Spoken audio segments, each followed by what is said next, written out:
성경 말씀 로마서 11장 25절에서 36절입니다.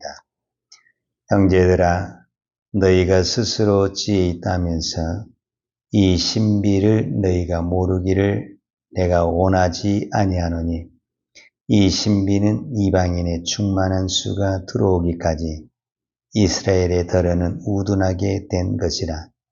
그리하여 온 이스라엘이 구원을 받으리라 기록된 바, 구원자가 시온에서 오사 야곱에게서 경건하지 않는 것을 고르시겠고, 내가 그들의 죄를 없이 할 때에 그들에게 이루어질 내 언약이 이것이라 함과 같으니라. 복음으로 하면 그들이 너희로 말미암아 온수된 자요, 택하심으로 하면 조상들로 말미암아 사랑을 입은 자라. 하나님의 은사와 부르심에는 후회하심이 없느니라. 너희가 전에는 하나님께 순종하지 아니하더니 이스라엘이 순종하지 아니함으로 이제 긍휼을 입었는지라.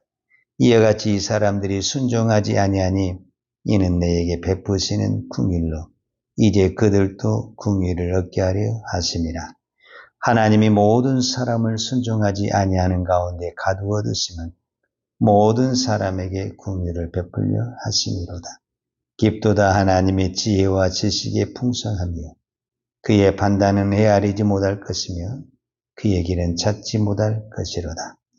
누가 주의 마음을 알았느냐? 누가 그의 모사가 되었느냐? 누가 주께 먼저 드려서 갚으심을 받겠느냐? 이는 만물이 주에게서 나오고 주로 말미암고 주에게로 돌아감이라. 그에게 영광이 세세 있을지어다. 아멘. 우리가 믿음을 생활하면서 또 하나님을 믿으면서 또 이렇게 나름대로 신앙생활을 열심히 하고 기도도 하면서도 늘 마음에 아픈 것 중에 하나가 뭐냐면, 지나간 시간들을 돌이켜보면 후회하는 것들이 많이 있다라는 겁니다. 그때 내가 좀 더 인내하지 못하고, 좀 더 참지 못하고, 용서하지 못하고, 사랑하지 못했던 것들이 지나간 시간이 되면은 그렇게 후회가 되고 마음이 걸릴 때가 참 많습니다. 오늘 성경에 보면 로마서 11장 29절에 하나님의 은사와 부르심에는 후회가 없느니라 그랬습니다. 즉 하나님은 후회가 없다. 결론은 이 말이죠. 그러면 반대로 사람은 후회가 많다 그 말이죠. 왜 하나님은 후회가 없느냐? 우리는 내일 일을 모르죠. 그러니까 내가 오늘은 이것이 맞는 것 같아서 그렇게 하자고 그랬는데 지나고 보면 이게 다 내가 옳은 게 아니잖아요. 그래서 그때 내가 어리석었구나 그런 생각이 많아요. 우리는 모르니까 이렇게 판단을 했는데 가서 보니까 그게 또 아닐 때가 참 많죠. 그래서 후회가 되죠. 그러나 하나님은 전능하시기 때문에 모든 것을 다 아시기 때문에 후회하심이 없다 이렇게 말씀하죠. 이 부분에 대해서 민수기 23장 19절에 이런 말씀이 있어요. 하나님은 사람이 아니시니 거짓말을 하지 않으시고 인생이 아니시니 후회가 없으시도다. 어찌 그 말씀하신 바를 행하지 않으시며 하신 말씀을 실행하지 않으시랴. 우리가 여기서 정확하게 성경이 기록하고 있습니다. 왜 하나님은 후회가 없으시느냐? 하나님이기 때문에 그렇다. 하나님이기 때문에. 왜 우리는 후회를 많이 하느냐? 우리는 하나님이 아니라는. 그런데 우리의 큰 잘못 중에 하나가 뭐냐면 내가 사람이기 때문에 이 성경을 사람의 눈으로 본다라는 거예요. 그러다 보니까 때로는 믿어지지도 않고 때로는 순종이 안 될 때가 많다라는 거예요. 오늘 이스라엘 백성들에게 가장 큰 후회라고 말할 수 있고 잘못이라고 말할 수 있는 그것이 뭐냐면 순종과 불순종인데 불순종의 사실. 유대인은 하나님의 자녀로 선택을 받았어요. 유대인은 율법을 받았어요. 유대인은 자기의 조상 가운데서 메시아가 탄생을 했어요. 유대인은 하나님 앞에 모든 혜택을 받고 오늘 우리로 말하면 말씀이 풍성했어요. 내가 말씀을 전혀 몰라서 못 믿었다. 순종을 못했다. 그러면 이해가 되죠. 내가 몰랐으니까. 근데 누구보다도 하나님의 말씀을 받은 사람이고 하나님의 사랑을 받은 유대인이 순종을 안 하는 거예요. 그래서 그 순종이 어디로 넘어가게 되냐면 그래서 그 복음이 이방인에게 넘어갔다. 이렇게 지금 사도 바울은 설명을 하는데 그리고 그러면은 하나님이 유대인을 하나님의 자녀로 선택한 것을 후회하냐? 그렇지는 않다라는 거예요. 그럼 결국은 어떻게 하냐? 하나님께서 오늘 25절에 형제들아 너희가 스스로 지혜 있다면서 이 신비를 옛날 개혁한 거는 이 비밀을 너희가 모르기를 내가 원하지 아니하노니 이게 이제 구원의 비밀, 복음의 비밀인데 그게 뭐냐면은 이 신비는 이방인의 충만한 수가 들어오기까지 이스라엘의 덜어는 우둔하게 된 것이라. 여기서 우둔하다는 말은 완악하다. 우리로 말하면 불순종하다. 이런 말이 돼. 그러니까 유대인이 불순종하면서 그 복음이 이방인에 넘어갔는데 그러면 언제 다시 돌아오냐? 하나님이 이방인의 충만한 숫자, 즉 하나님이 예비하고 정한 계획한 이방인의 충만한 숫자가 들어오게 되면 그 복음은 다시 어디로 들어오게 돼 있다? 유대인에 들어와서 다시 유대인을 구원시킨다. 그래서 복음의 시작이 유대고 복음의 시작이 유대입니다. 끝이 유대입니다. 그러니까 예루살렘의 시작에서 복음이 시작이 되었다면 그 복음은 온 열방을 한 바퀴 돌고 다시 끝으로 돌아오는데 그 끝이 어디냐면은 유대인입니다. 그래서 유대인이 하나님 앞에 그 택정을 받은 즉 이삭이라고 말하는 이 언약의 자손이 하나님 앞에 돌아오게 되면 말 그대로 이 세상이 끝이다. 이렇게 보는 거죠. 제가 오늘 여러분하고 하고 싶은 얘기는 순종입니다. 여러분 순종하면 떠오르는 단어가 무엇이냐면은 사무엘상에 이 사무엘 선지자가 하는 말씀이 떠오르죠. 사무엘상 15장 22절과 23절에 보면 사무엘이 이르되 여호와께서 번제와 다른 제사를 그 목소리를 청중하는 것을 좋아하심같이 좋아하시겠나이까. 순종이 제사보다 낫고 듣는 것이 수양의 기름보다 나으니 그랬어요. 제가 이 말씀을 묵상하면서 깨달은 게 뭐냐면 우리는 순종하면은 하나님의 말씀하고 먼 사람, 열심이 없는 사람, 잘 순종하지 않고 날마다 불순종하는 사람, 이런 사람에게 있어서 우리는 불순종이란 단어가 나타날 것이다 라고 생각하는데 지금 사무엘 선지자가 사울 그때 당시 사울 왕에게 이야기할 때 그때 당시 사울은 누구보다도 충성한 사람이고 순종한 사람이에요. 그가 순종하지 않고 충성하지 않았으면 전쟁을 할 수가 없어요. 이미 그는 충성도 했고 순종을 했는데 그 충성하고 순종한 사람에게 사무엘 선지자가 뭐라고 말하냐면은 당신은 불순종했다. 이렇게 이야기를 하는 거예요. 그러니까 저와 여러분에게 이것이 충격이 되는 거예요. 전혀 순종을 안 하는 사람에게 당신 순종을 안 하고 있어. 그러면 그거는 그 사람들이 쉽게 그래 인정이 되는 거예요. 내가 봐도 내가 순종을 안 하고 있어요. 근데 내가 이렇게 새벽 예배도 나오고 충성하고 순종하고 있는데 당신 순종 안 하고 있어. 그러면 이게 용납이 안 돼. 내가 뭘 순종을 안 하는데 이렇게 되는 거예요. 사무엘 선지자가 하는 이야기는 네 마음대로 한 것이 순종을 안 하는 것이다. 이렇게 이야기를 해요. 충성을 하는데 내가 충성을 안 한다라는 게 아니에요. 순종도 하고 충성도 하는데 내 마음대로 하는 거예요. 내 마음대로.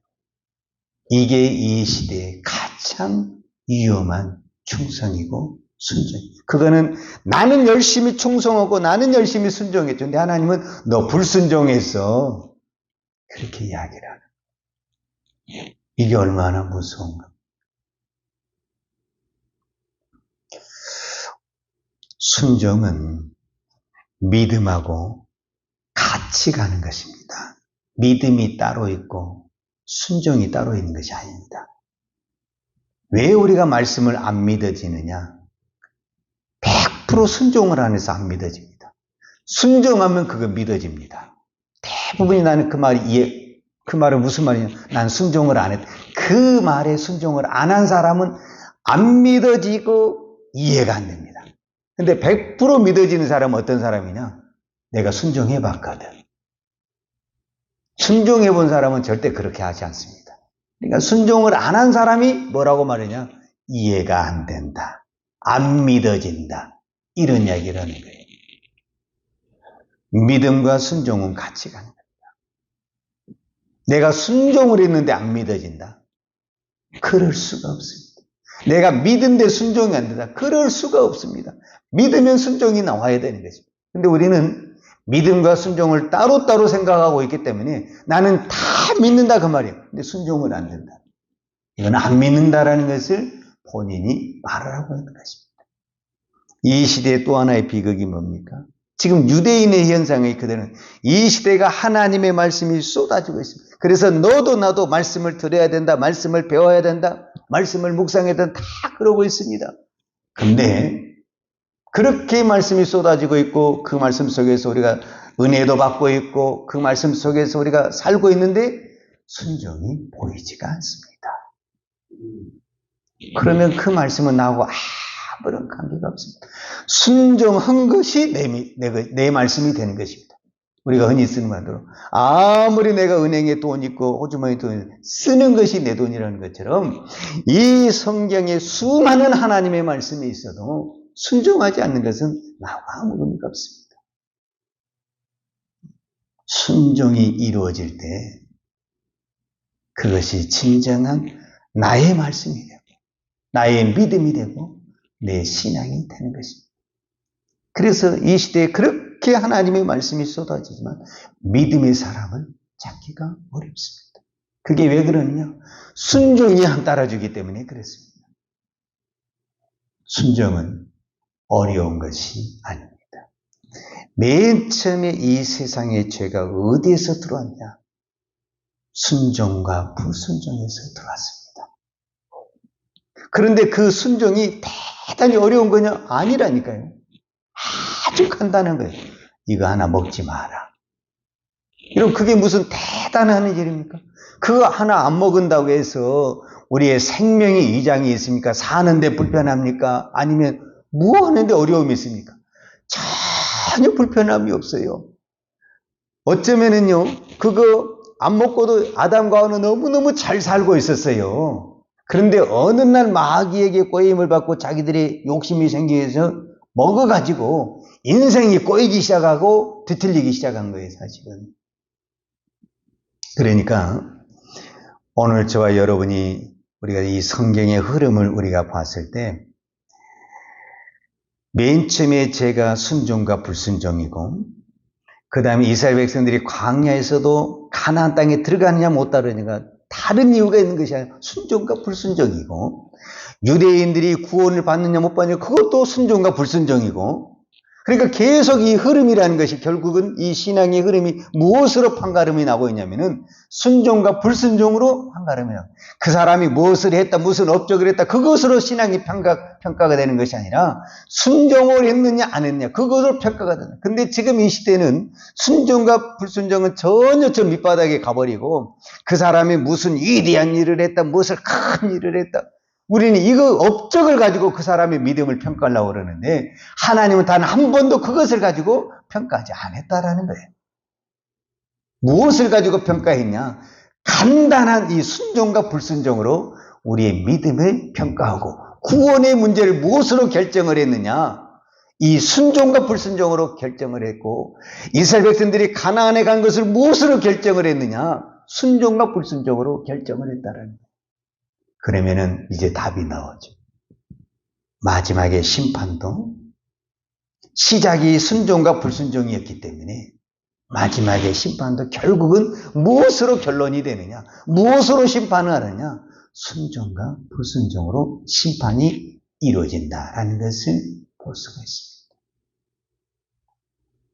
우리 인생에서 제가 방금 이야기했지만 우리가 하나님 앞에 신앙생활하면서 가장 큰 죄는 불순종입니다. 불순종 하나가 가장 작은 것처럼 취급을 하지만 그 불순종 때문에 에덴의 동산에 쫓겨났고 가나안에 들어가지 못했고 유대인은 구원을 받지 못했습니다. 여러분, 우리는 순종의 목숨을 걸어야 됩니다. 왜? 이 순종이 곧 내가 사느냐 죽느냐, 구원받느냐 못 받느냐, 천국이냐 지옥이냐가 결정되는 것입니다. 그런데 우리는 순종을 너무 가볍게 생각하고 불순종도 아주 쉽게 생각하는 거예요. 불순종을 죄 취급도 안 하는 거예요. 그냥 분명히 말했어요. 사무엘상 15장 그 사무엘 선지자에게 사무엘 선지자가 그 다음 말이 무서운 말이에요.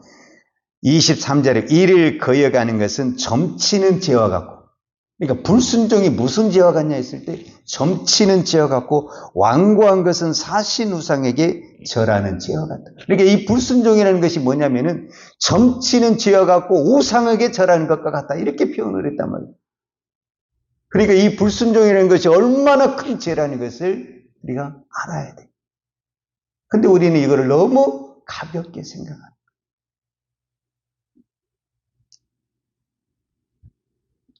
우리는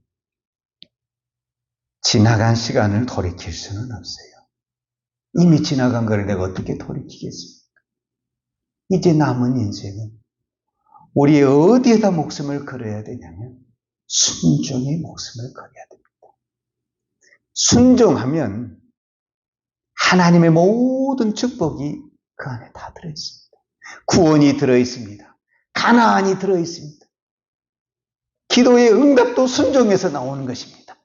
능력도 순종에서 나오는 것입니다. 사도 바울은 단 한 번도 능력을 달라, 은사를 달라 그렇게 기도한 적이 없습니다. 그는 순종하고 갔는데 가는 곳곳마다 기적이 나타나고 능력이 나타났습니다.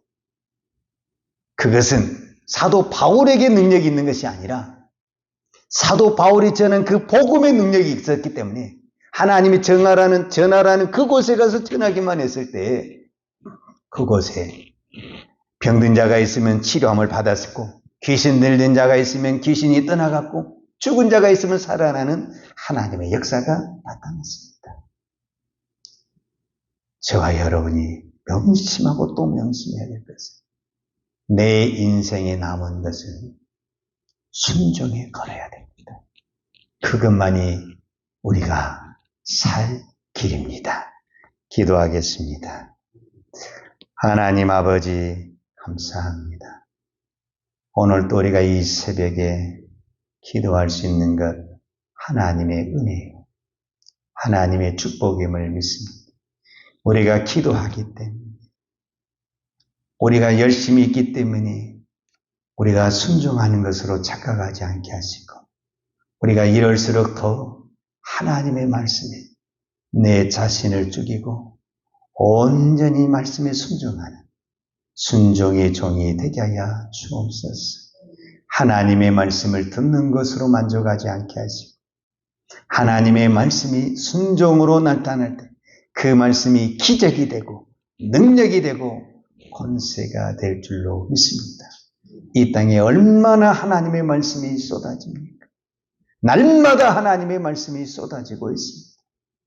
이럴 때 우리가 이 말씀을 듣는 것으로 끝나지 않게 하시고 그 말씀을 듣고 내가 순종하려고 몸부림을 칠 때 하나님은 그 몸부리는 그 믿음을 보시고 은혜도 주시고 능력도 주시고 권세도 주시고 하나님의 필요한 모든 것들을 채워주실 줄로 믿습니다. 하나님, 지나간 우리의 시간들을 돌이켜볼 때 내가 그때 순종하지 못한 것을 우리가 하나님 앞에 회개합니다. 하나님, 우리가 어리석었고 믿음이 없어서 그랬습니다. 우리의 남은 인생은 오직 하나님의 말씀에 100% 순종하여 하나님께 영광을 돌리는 거룩한 성도 되게 하여 주옵소서. 예수님의 이름으로 기도하였습니다. 아멘. 요한은 내게 복을 주시고 너를 지키시기를 원하며 요한은 걸그를 내게 비추사 은혜 베푸시기를 원하며 요한은 걸그를 내게로 향하여 드사 평강 주시기를 원하노라. 이제는 우리를 위하여 이 땅에 내려오신 우리 주 예수 그리스도의 은혜와 아버지 하나님의 그 크신 사랑과 성령님의 풍성한 은혜가 오늘도 오직 순종으로 믿음의 길을 달려가기를 원하는 사랑하는 주의 종들 머리머리 이해와 이 나라 이 민족과 한국 교회 위에 온 열방에 이 생명의 복음을 증거하는 선교사님들 위에와 사랑하는 주의 자녀들 머리 위에 이제로부터 영원토록 함께 있을지어다. 아멘.